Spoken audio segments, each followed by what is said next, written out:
BJP కుట్రలు చేసే సరిపోతుంది, దానితోటి సునాయాసంగా గెలవచ్చు అన్నటువంటి ఆలోచనకు వచ్చి అధికారంలోకి వచ్చినప్పటి నుంచి 15 ఏళ్ల కోసము వాళ్ళు అధికారంలోకి వచ్చి ఇప్పుడు 12 సంవత్సరాలు అవుతుంది కదా. అప్పటి నుంచి కుట్రలు తప్ప ఇంకోటి లేదు.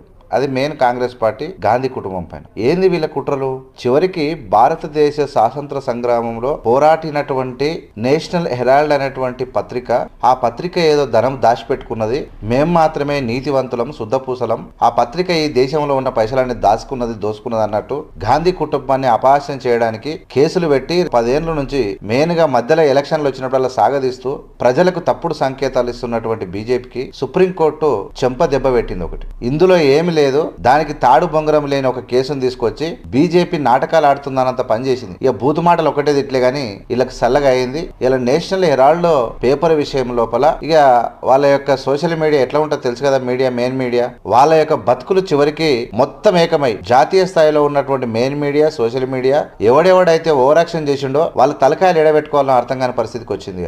ఈ దేశ ప్రజలకు ఒకటి అర్థమైపోయింది, ఈ దేశం కోసం ప్రాణాలు ఇచ్చినటువంటి కుటుంబం ఎవరు, ప్రాణ తర్పణం చేసి ప్రగతి బాటలో ఈ దేశాన్ని నడిపింది ఎవరు, చదువు చెప్పింది ఎవరు, ఆకాశంలో రోదసి ప్రయాణాలు చేయించింది ఎవరు, ఈ దేశాన్ని ప్రాజెక్టులు ఒక్కటే కాదు అణువణువున పేద ప్రజలకు ఉపయోగపడేటువంటి, దేశానికి ఉపయోగపడేటువంటి పనులు చేసినటువంటి కాంగ్రెస్ పార్టీని అవమానం కావాలని చేస్తున్న సంగతి ప్రజలకు తెలిసిపోయింది.